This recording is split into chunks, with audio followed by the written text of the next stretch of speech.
carry us when the world gives way. Cover us with your endless grace. Your love is relentless. Your love is relentless. Your love is relentless. Your love is relentless. The time is up for chains and shadows. Come on. You gave the world a light to follow, a hope that shines beyond tomorrow. Your love goes on. Your love goes on. Oh, carry us when the world gives way. You cover us with your endless grace. Your love is relentless. Your love is relentless. Your love is relentless. Your love is relentless.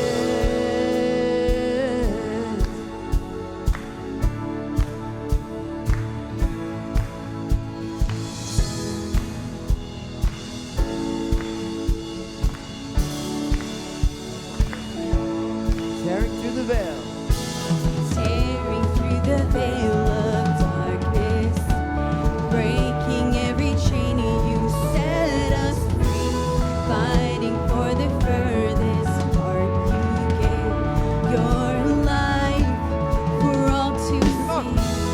Tearing through the veil of darkness, breaking every chain, you set us free. Fighting for the furthest part, you gave your life. Your love is relentless. Carry us, Relentless. cover us, you cover us. Love is relentless. Carry us, Love is relentless. cover us, you cover us. Love is relentless. Carry us, you carry us. Love is relentless. Cover us, you cover Your us. love is relentless. Carry us, you carry us. Love is relentless. Cover us, cover us.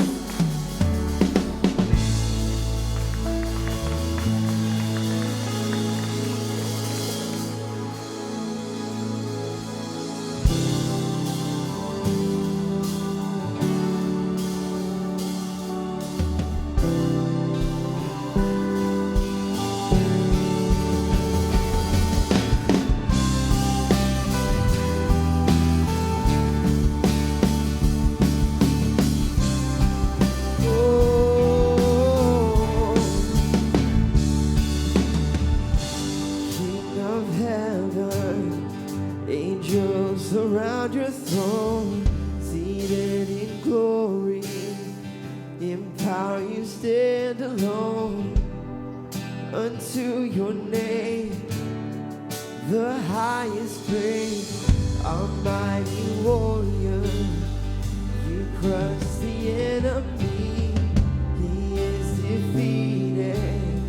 Yours is the victory. Unto your name, the highest praise. Age to age, your reign goes on and on, crowned with strength. None stand against your throne. Our God forever glorious. Your name will reign victorious forever over us. Oh, go before me. Your love will lead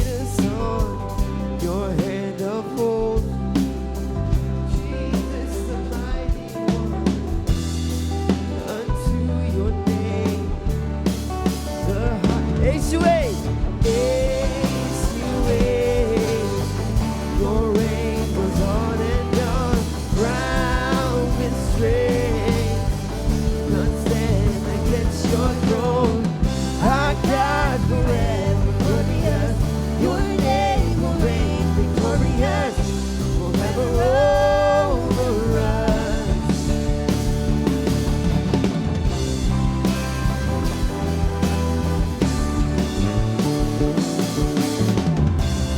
Oh, forever over us.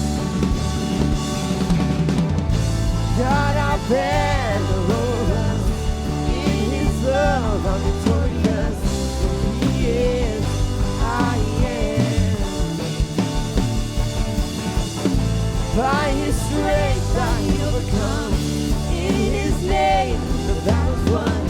For He is, I am. God, our banner over us. In His love, I'm victorious. For He is, I am. By His strength, I overcome.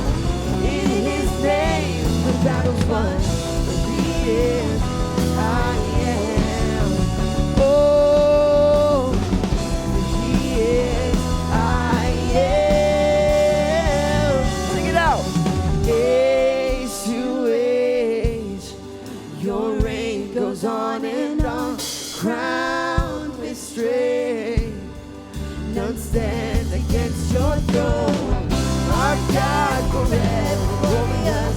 Your name will reign victorious forever over us. Age to age, your reign goes on and on, crowned with strength. None stand against your throne. Our God forever glorious. Your name will reign victorious forever over us. Oh, forever over us.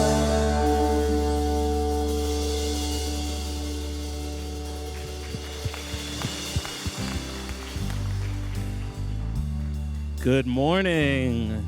Good morning, everyone. Good morning. There we go. Welcome to Encounter.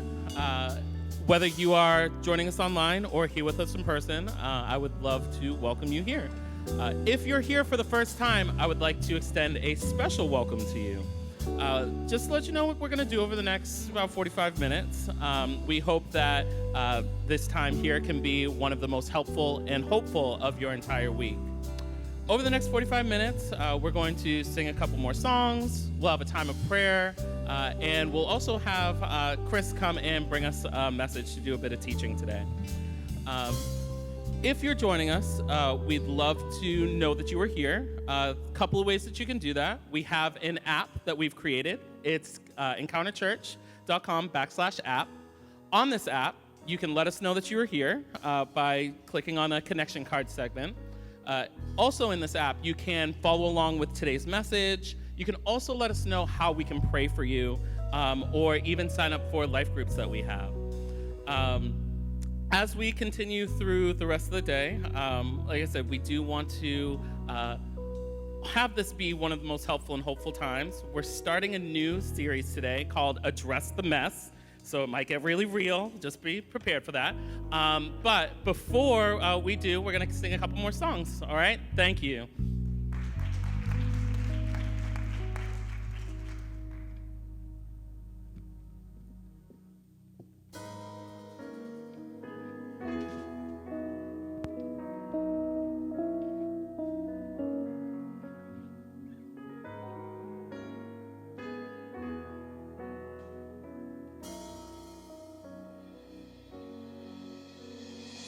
Water you turned into wine, opened the eyes of the blind. There's no one like you, none like you. Into the darkness you shine, out of the ashes we rise. There's no one like you, none like you. Our God is greater, our God is stronger. God, you are higher than any other. Our God is healer, awesome in power. Our God, our God.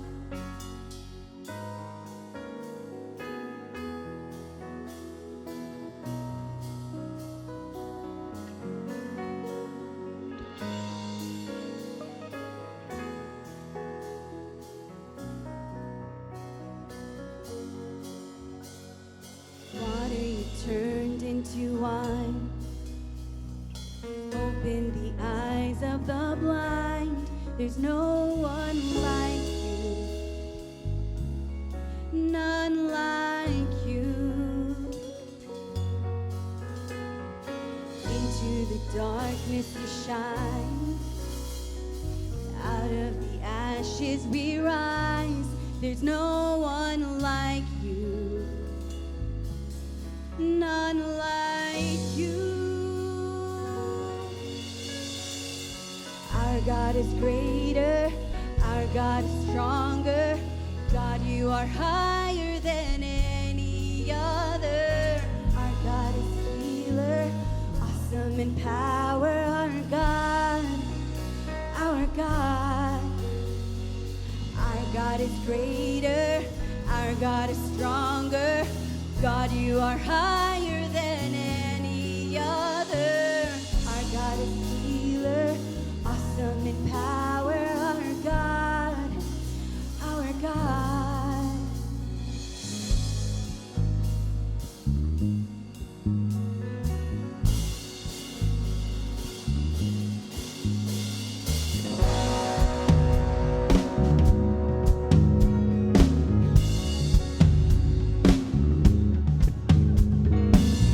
And if our God is for us, then who could ever stop us? And if our God is with us, then what could stand against? And if our God is for us, then who could ever stop us? And if our God is with us, then what could stand against? What could stand against? What could stand against?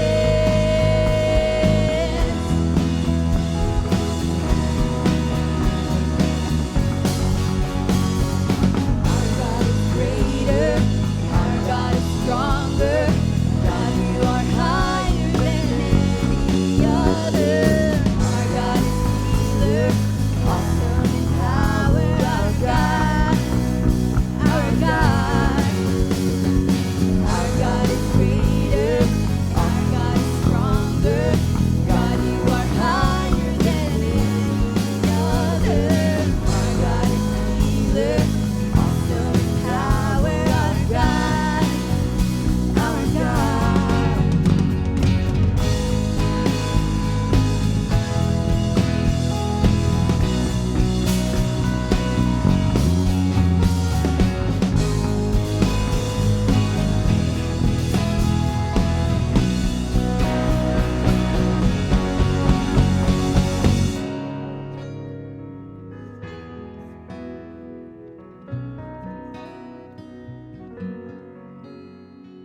Our God is greater, our God is stronger. God, you are higher than any other. Our God is healer, awesome in power. Our God, our God.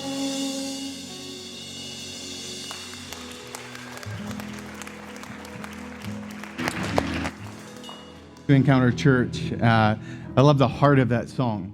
If you were here last week, you kind of heard me say this one line, but it's worth repeating that this song is not about hype. This isn't a lot of emotional energy wrapped up in a song that just is there to make us feel better, that we have hope, not hype. That we have a God who is greater and stronger than, who is larger and bigger than the struggles, the trials, the triumphs, the question marks, the uncertainty, that he is a God who is greater than all those things. That's why Nick said earlier that we really believe this 1 hour can be the most hopeful and helpful part of your week, because we believe there is hope.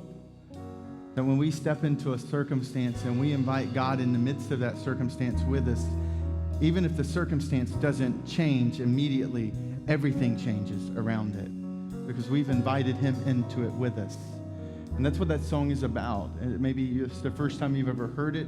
Maybe you've heard it before because we sing it here periodically. But that's the heart of the song, is that we can pray, we can trust, and because we're not just rolling off hype, we're stepping into hope.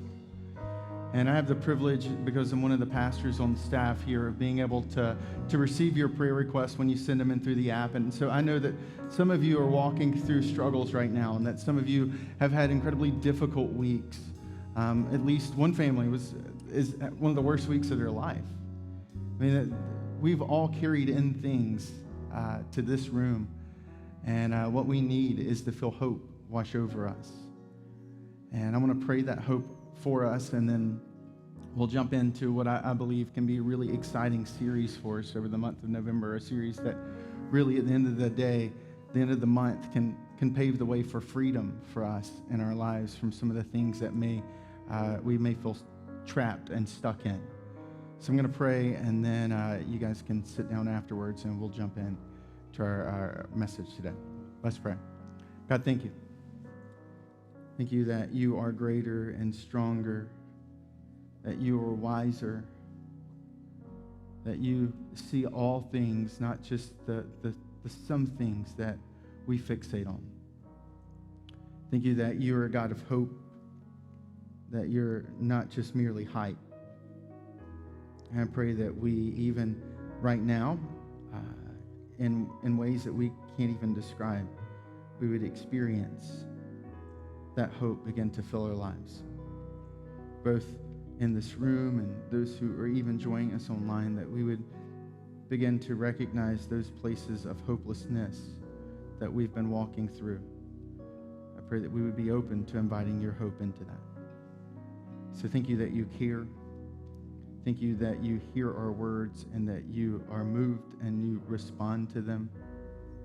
And may you bless, may you engage, may you draw, may you teach us today as we kick off our new series. And it's in your name, Jesus, I pray. Amen. You can have a seat.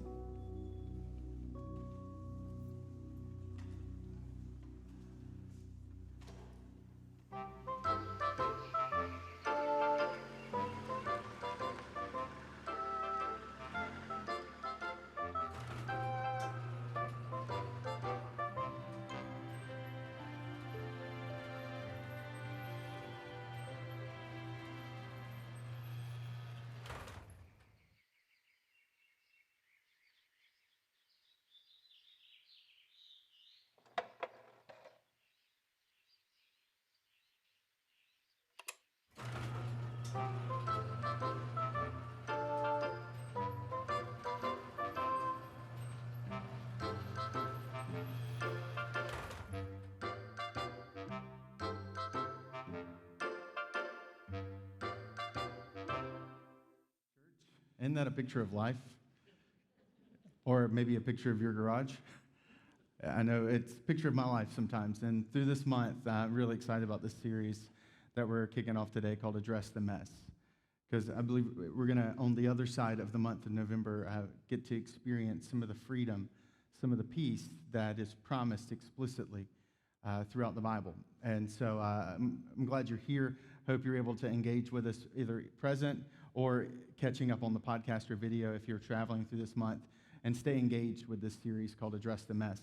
In 1962, there were two graduate students, David Bernays and Charles Sawyer, who were hiking in the Peruvian mountains, specifically the kind of section of the Peruvian mountains known as the Cordillera Blanca. And I probably butchered that name, but I can send it to you if you want to see how to spell it.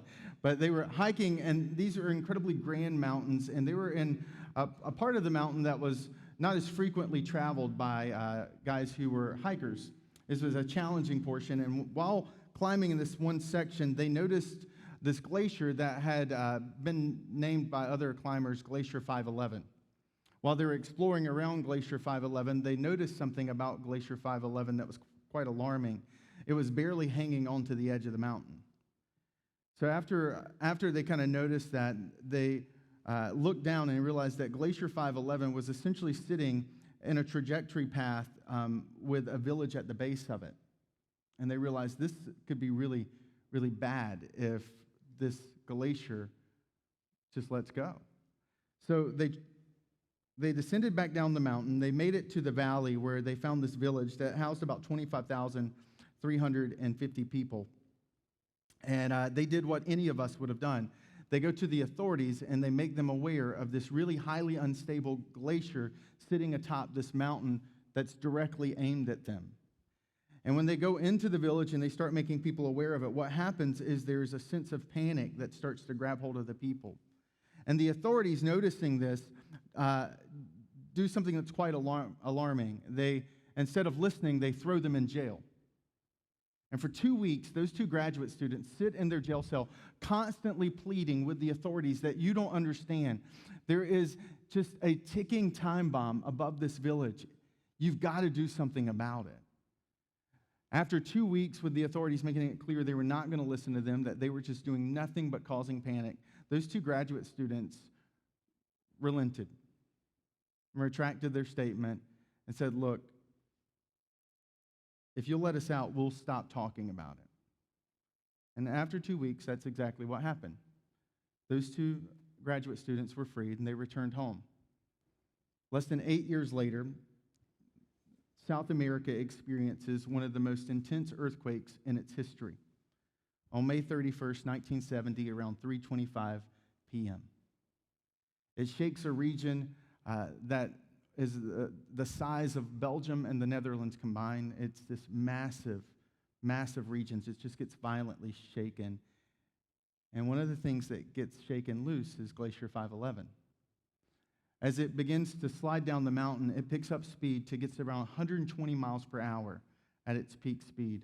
At 120 miles per hour, it's barreling down, collecting debris and mud and rock until it gets to the base of the mountain in front of the village. And at that point, the 300 people who see it coming comment that it is about 3,000 feet long, and it's 180 feet tall, and it's this wave of gray ice and rock. They would later estimate there were 80 million cubic feet of debris wrapped up in that. And that's a number that maybe you instantly don't connect with, nor do I. So let me put it in our terms. It would fill up both Gillette Stadium and TD Garden to the top.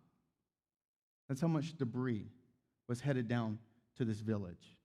It hits the village moving 120 miles per hour, and it completely buries 25,000 people and eradicates a village. It's gone.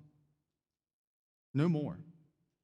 Only 350 people survive that day, and it was primarily due to luck. See, 300 children had been taken on a field trip that day, and they were on their way home when the earthquake hit. And that event, that earthquake, when it was all done, would wipe out about 74,000 people.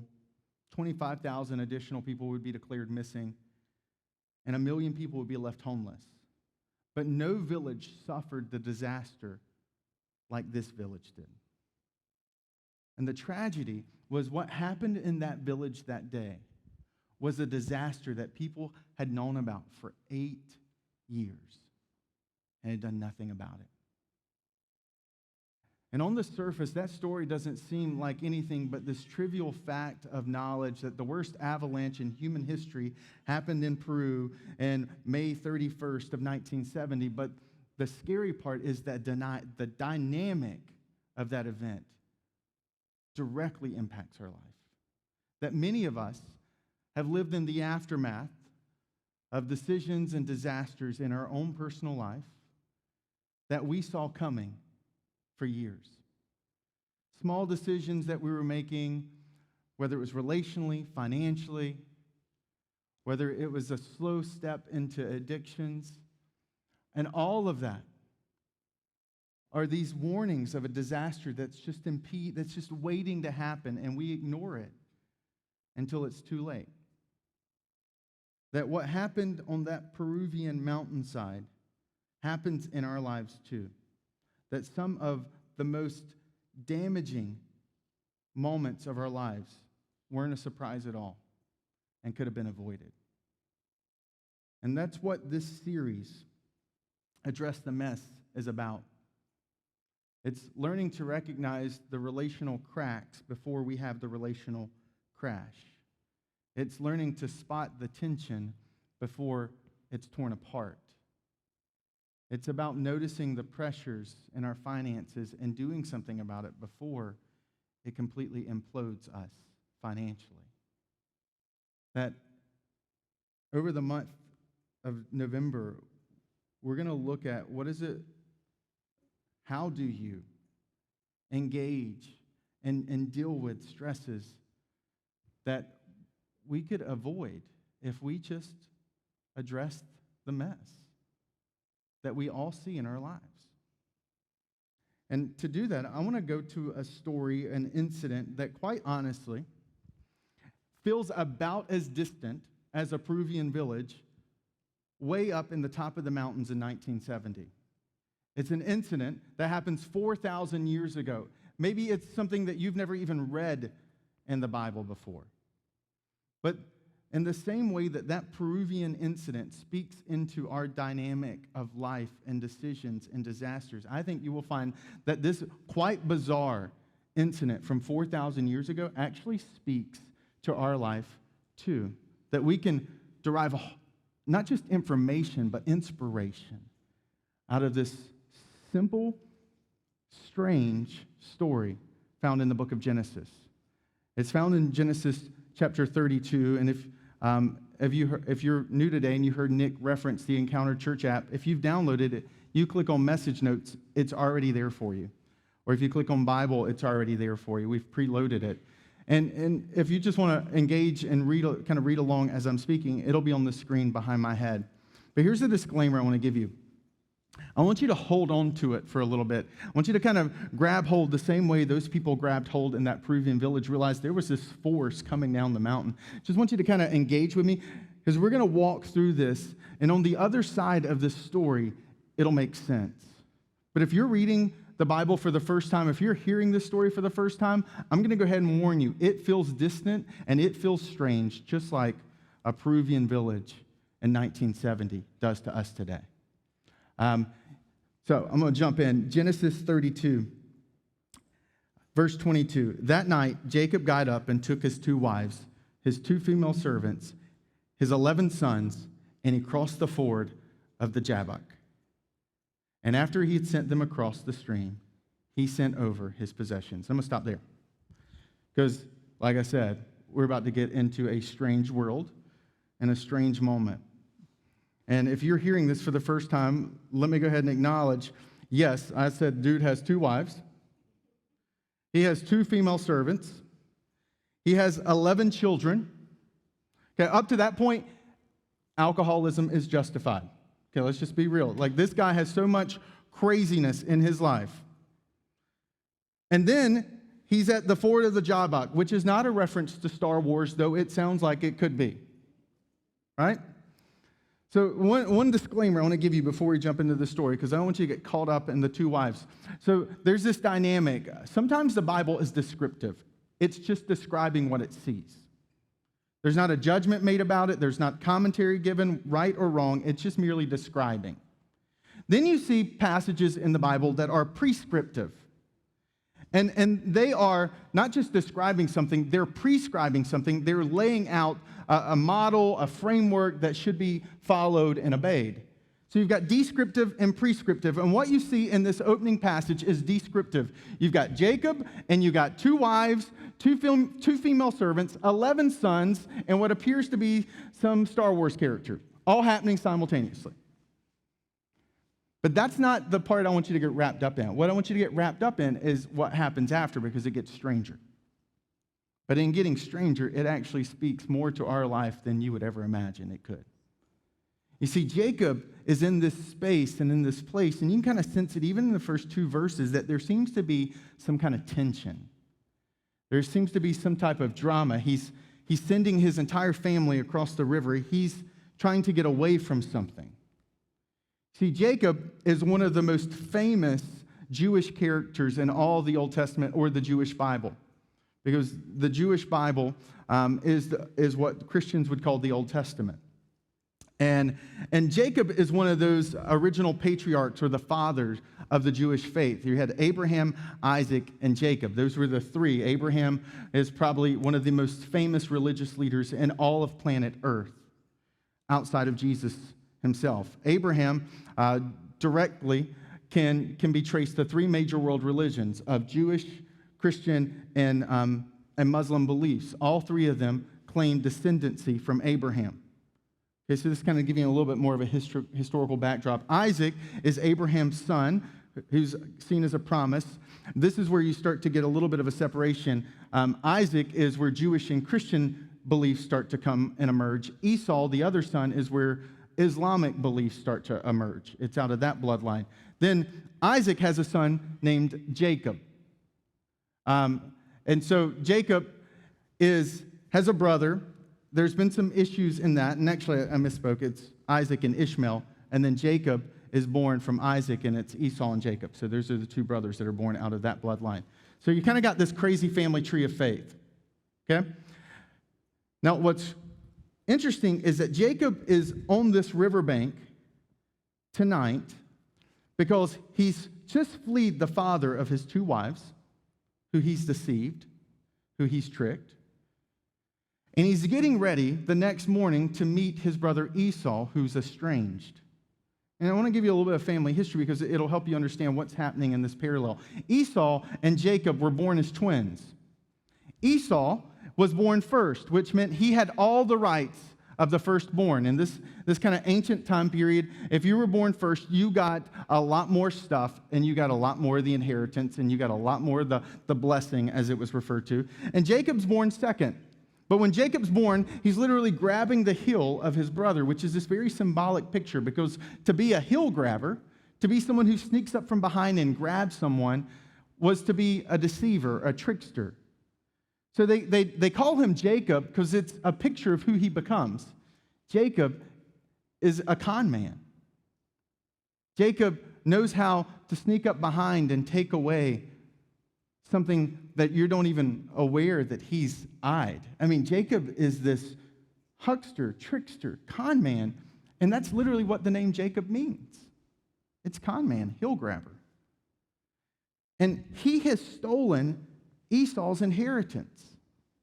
He's taken all that from him. And now, on the eve of what he recognizes could be one of the most confrontational moments of his life, because he's getting ready to step into this land and pass by where Esau is, and Esau is headed to meet him with 400 men. Now, if the last time you saw your brother, you had stolen his inheritance, you had robbed from him what was rightfully his, you heard him say, "I want to kill him," can you imagine the tension you would be feeling the night before you meet him? And this is where Jacob is. He's sent his family across the river to protect him because he's concerned the animosity that Esau has is so intense that Esau might not just be content killing him, Esau might want to wipe out his entire family too. And that's where we find ourselves in this storyline of this man who his life, his pattern, his problems have all been geared around a life of deception and being a con man. And that's what's brought him to this place. And it says in verse 24, so Jacob was left all alone. So he's not just dealing with that. He's sitting there on the riverbank doing what many of us would do the night before we have a large exam or a big meeting. His mind is racing with all the what ifs about what's going to happen. And then out of nowhere, a man attacks him. It says a man wrestled with him till daybreak in verse 24. Out of nowhere, he's attacked. Which, if you're Jacob, it's kind of not surprising, right? I mean, maybe Esau didn't even want to look at your face. He sent a henchman to get you. Here's an assassin. Or maybe the guy I told you about, Laban, who's the father of his two wives. Well, maybe he sent the assassin. Because Jacob has lived with this wake of being a con man. He doesn't have a lot of friends. He has more people he can distrust than he can trust.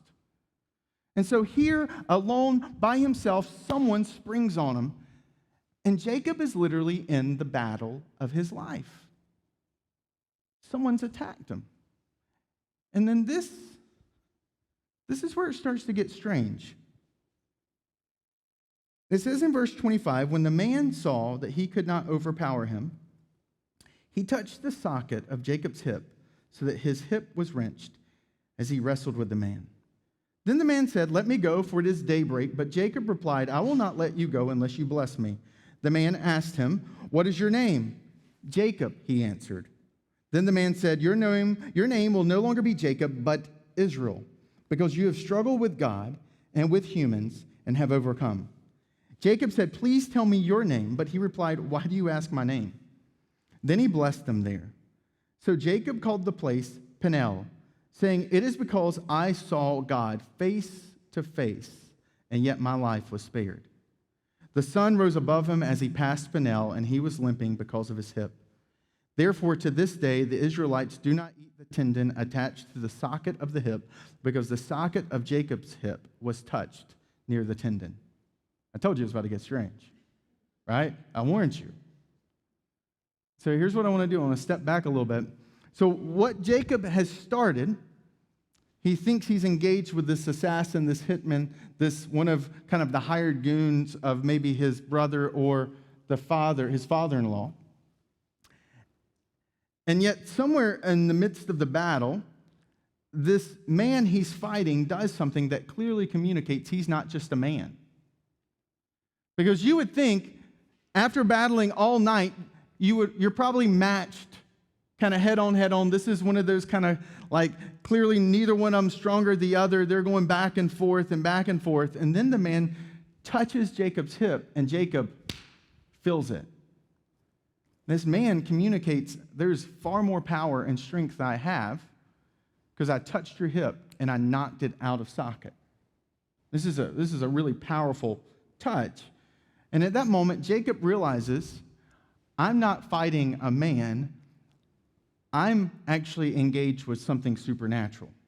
It's kind of this light bulb moment for him. That's why it gets that's strange, but that's why it gets a little weird where they start asking for names and blessings. And because in the ancient world, if you've read the Greek mythologies, this idea of God stepping into earth and engaging with humans wasn't completely out of nowhere. There was this kind of superstitious belief that happened periodically. And so Jacob is part of this ancient world. He believes that sometimes the angels step in and there's something that happens. And that's what Jacob realizes in this moment is I am actually wrestling with an angel. And Jacob doesn't let go because now he realizes there was this idea in the ancient world that if you were battling a supernatural being, if you didn't let go of them, they would have to bless you. And you even see that a little bit today in kind of the idea of the leprechaun, right? Even some rap, if you could just grab a hold of them, you get all the gold at the end of the rainbow. This is this kind of ancient superstitious notion that is the common belief of the people in the day. And so that's why Jacob's not letting go. Jacob's like, no, you can give me something. But in the midst of all of this strange story, what we could easily miss is that this is written for an original audience of people who wouldn't have gotten caught up with the multiple wives or bogged down with Jacob fighting an angel. And you can tell that because of the last verse I read, which was probably the point where you're like, what? Where I said, therefore to this day the Israelites do not eat the tendon attached to the socket of the hip because the socket of Jacob's hip was touched near the tendon. Sounds like a tongue twister almost. Well, this is written because the writer of Genesis is writing this for a people in the day who are reading it and they're like, oh, that's why we don't eat that part of the meat. And it's this subtle statement that you can run through, but this is written for an audience living thousands and thousands of years ago. And here's why this is important. Because they hear a different story than what we hear. They recognize that in the midst of these 2 or 3 verses, there is this powerful symbolic picture happening. That this is not some strange, the angel steps down to arm wrestle with Jacob. This is really significant and symbolic in Jacob's life. And that's why I want to draw attention to that last verse, because it's one of those switches for us that lets us know we've stepped into someone else's world. And so now we have to start playing by their rules and the unfolding of how they would have heard it. Because the way they've heard it, what they would have gotten out of it actually translates to what we can get out of it.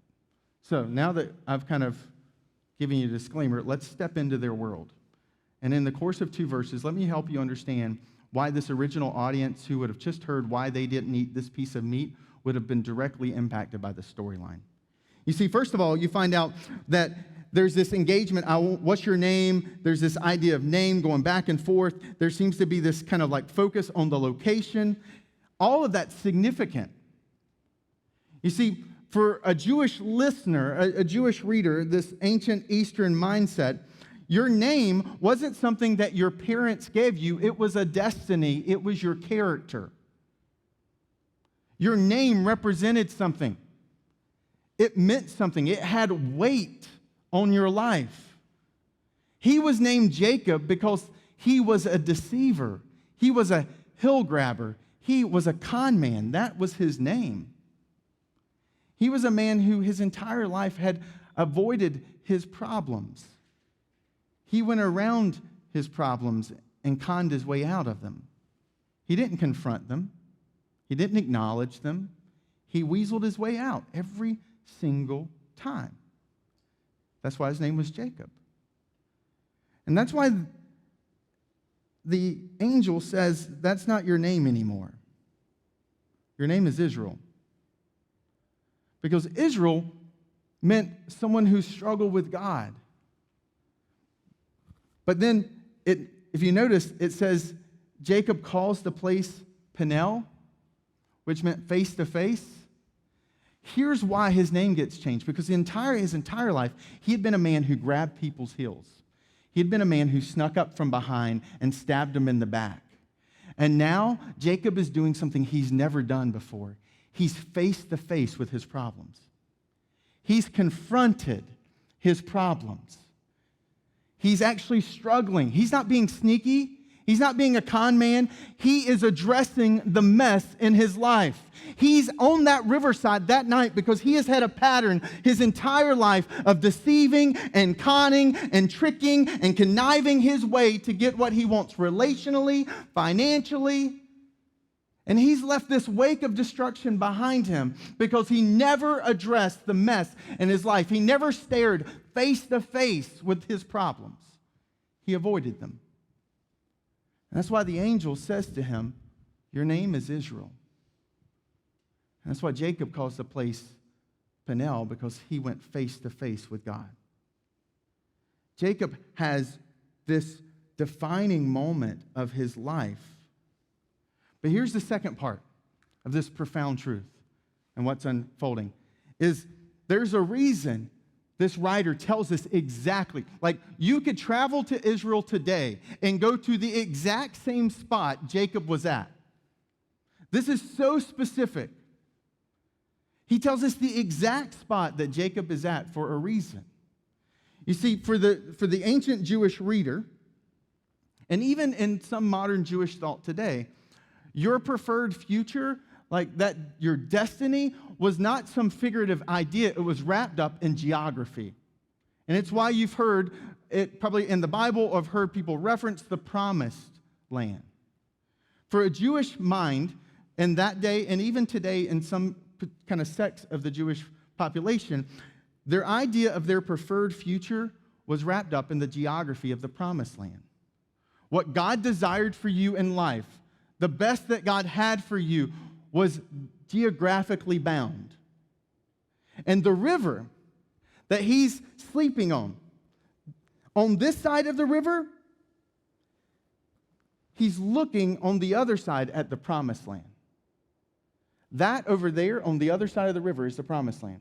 And where he is right now in his present moment is not his preferred future. It's not the best that God has for him.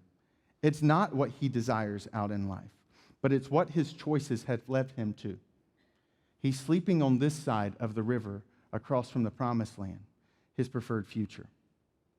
And here's where I think it gets really profound when you push them together, is that the only way Jacob could move out of his present into his promised land and his preferred future was for him to face his problems there on the riverbank. And that dynamic pressed into our lives is that for some of us, we are standing and living in this space over here, trapped and defined by the choices we've made, the decisions that we've engaged with, the relationships that we've damaged, the past that we've come from that's still living inside of us, and the preferred future we desire, the future that we long for, the me that we want to be, is on the other side of that river. And the only way you and I cross over to get to this space is to address the mess in our own lives. Because you and I have choices that we could make today that could transform our future, couldn't we? There are choices you could make relationally. There are choices you could make financially. There are choices that you can make in your career, with your children, with your future spouse. There are character choices you can make today when you're all by yourself that could transform your future. And that's why I said, while this story feels so distant, it's profoundly present in its implications. That for many of us, we are living on the other side of the promised land. And our ability to cross over into that promised land, into the preferred future that God has for us, is only attainable if we're willing to address the mess in our lives. If we're willing to lean into those problems that have plagued us our entire lives, and instead of avoiding them, address them. And that may mean there's a difficult conversation you need to have with your spouse because that relational tension has hidden underneath the surface for so long, but you both know it's there. And for you to move into that marriage that you desired when you said, I do, all those years ago, the only way you move into that is for you to address the mess. We were having a bit of a family crisis that we were walking through this week, and remember we were talking with some siblings, and I said, here's the encouraging and yet equally terrifying part about marriage. You get what you get because you did it. At the end of the day, no one else can be blamed for how good or how bad your marriage is because you're the only two people who are going to build it. If you don't like it, it's not your parents' fault. It's not what you came out of. It's not the friends that you had. It's your fault. You built it. And whether you decide to build something that's great or that implodes depends on you. That there's this power in recognizing that in every area of our lives that we can move into that preferred future we desire, but it only happens if we're willing to address the mess in our lives. So what's the mess that you have, that you've avoided? That's the question I have for you this month. To ask it another way, what's the me that you want to be? What would that me say about where you are right now? What choices would that me be making right now? Would that me be doing a little thing or a lot of things different than what you're currently doing? That's what I mean when I said, what's the mess that you need to address? And I get that it's difficult, and I get that it's scary. That's what the rest of this month is about. It's about leaning in to that mess. And how do we navigate addressing a mess that may feel so large and so intimidating? But I also recognize that for some of us, you hear this story and you hear address the mess, and you're like, hey, that would have been really helpful 8 years ago or 6 years ago. I've already worked through that divorce. I can't go back and address a mess. It's done. Or I'm not sure that my mess is worth addressing because it's a hot mess, if you know what I mean. And here's the encouragement I would give you, because some of us, we feel like this. We feel like we're stranded and stuck on the other side of a future that we will never have, on the other side of a marriage that we will never have, on another side of a relationship with our kids that we will never have, on the other side of a career that we will never attain, right? We can live stranded and stuck in this space. And here's the encouragement I have for you, if you'll allow me to kind of press in a little bit, is that going back to Jewish history, when God introduces himself throughout the Bible, he says, hi, I'm God. I'm the God of Abraham. I'm the God of Isaac. And I'm the God of Jacob. But Jacob's name is now Israel. He's the one who has the 12 sons, because there's another one that comes, and those 12 sons become the tribe that's now the modern-day nation of Israel. That's why they're called Israel, because he's literally the father of a nation. But notice, God doesn't introduce himself in Exodus or Numbers or Deuteronomy or any of those other books as the God of Abraham, Isaac, and Israel. He says, hey, I'm the God of Jacob. And that's powerful. It's like, hey, I'm the God of this guy, the broken guy, the guy whose life was in ruins, the guy who had made choices that had destroyed him. I'm that guy's God. I'm his too, but I want you to realize something. I'm the God of Jacob. That whenever God introduced himself that way, he was not merely describing what he had done in the past. He was making a declaration about what God still can do in the present. That he can be the God of Jacob in your Jacob space of life today, too.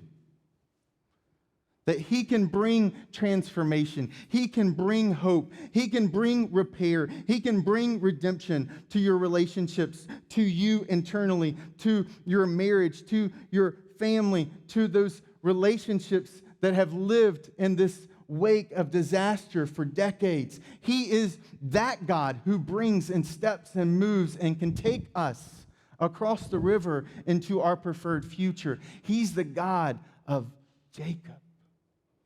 And for some of us here today, that's what you need to hear out of everything I've said in the last 30 minutes, is that he is still the God of Jacob.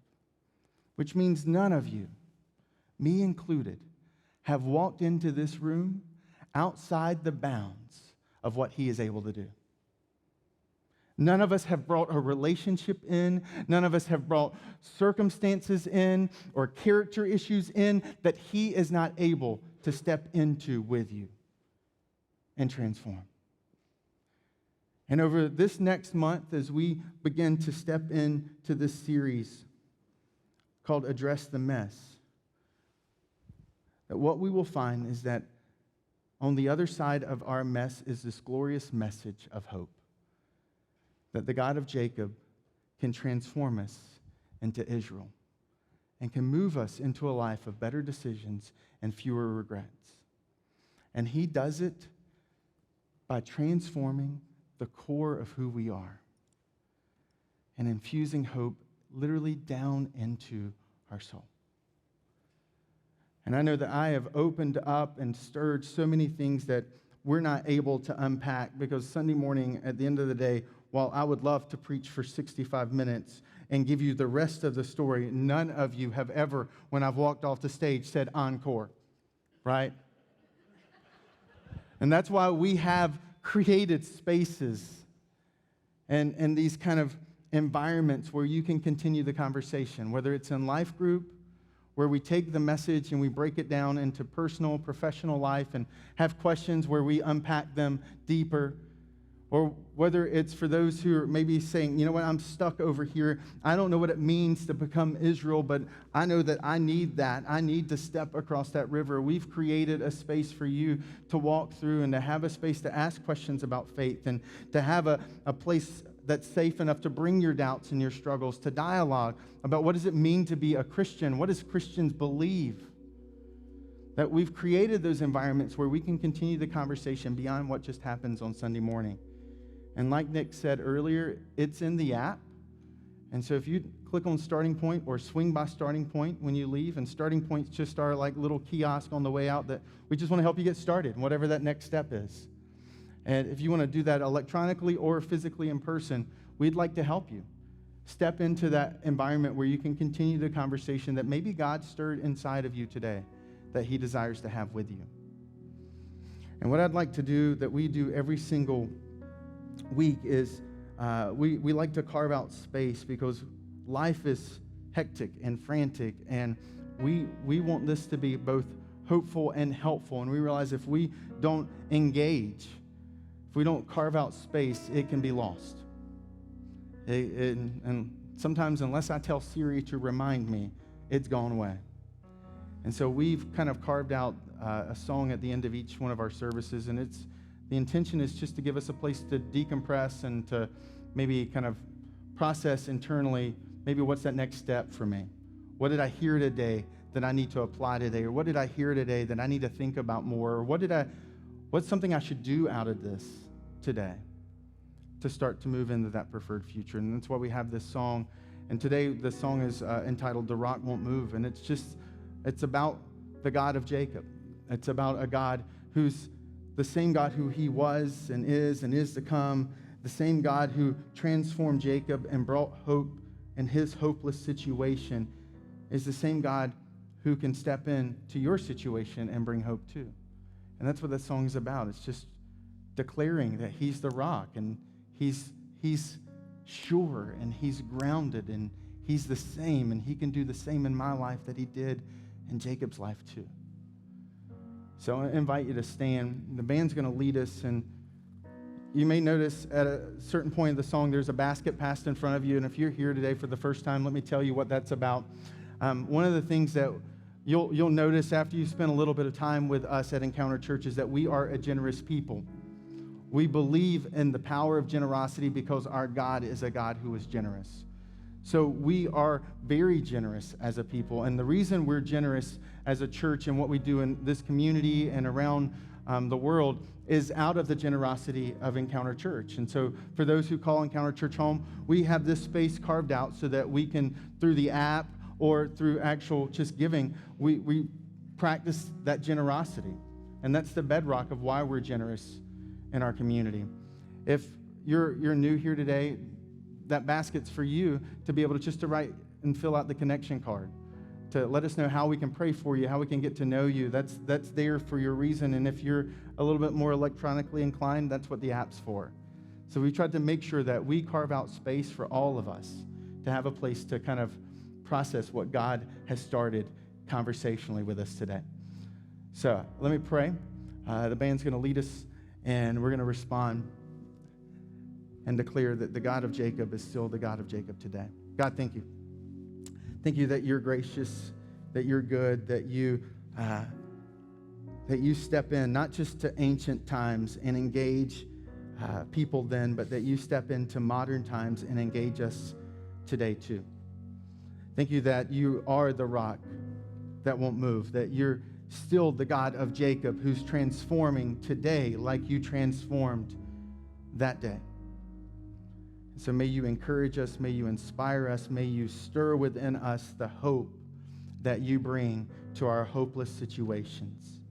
And may we, over this month, lean in with courage and with conviction that you have a better life, a fuller life, a whole life for us. And it's in your name, Jesus, that I pray. Amen.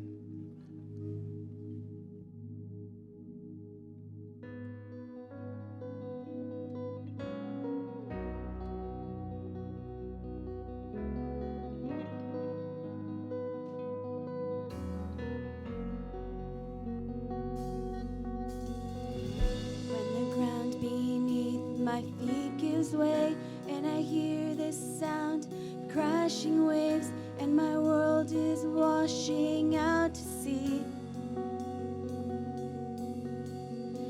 I'm hidden safe in the God who never moves, holding fast to the promise of your truth. You're holding tighter still to me. The rock won't move and his word is strong. The rock won't move and his love can't be undone. The rock won't move and his word is strong. The rock won't move and his love love can't be undone. The rock of our salvation.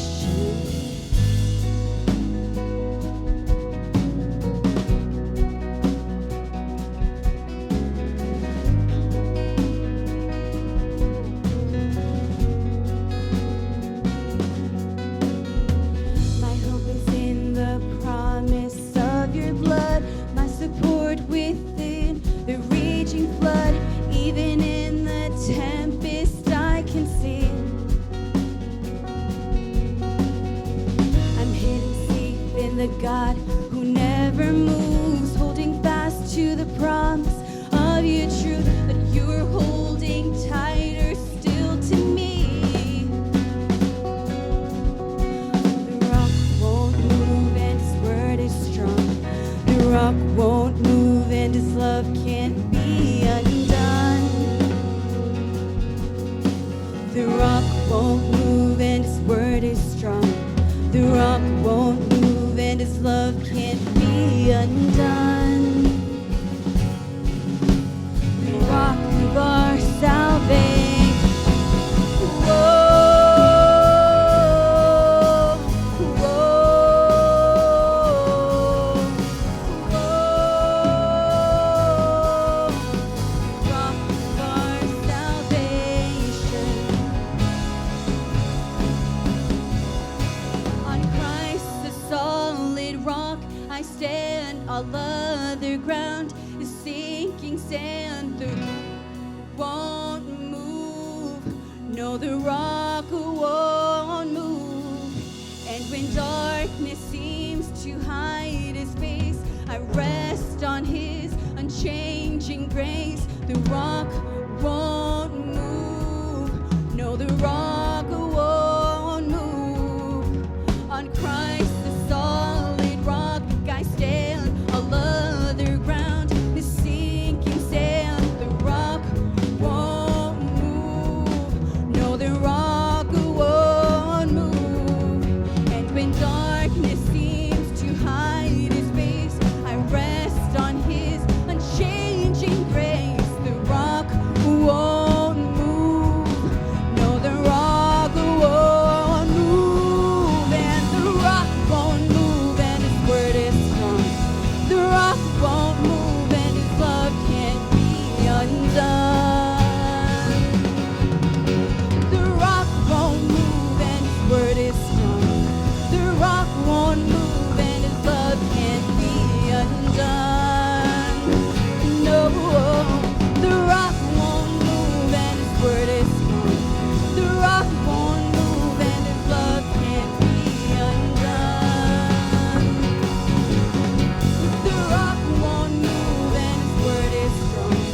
The rock won't move and his love can't be undone. The rock of our salvation. Whoa, whoa, whoa. Rock of our salvation.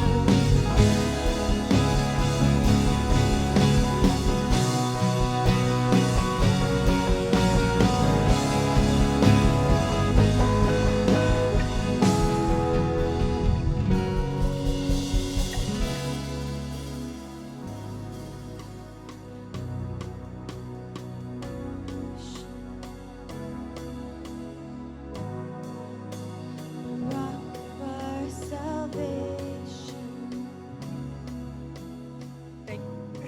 Thank you, everyone, for joining us here at Encounter Church. We hope you found today's message to be both hopeful and helpful.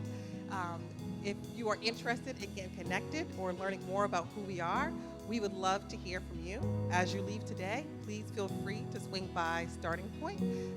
We hope to see you next week as we continue our series, Address the Mess. Until then, have a great week.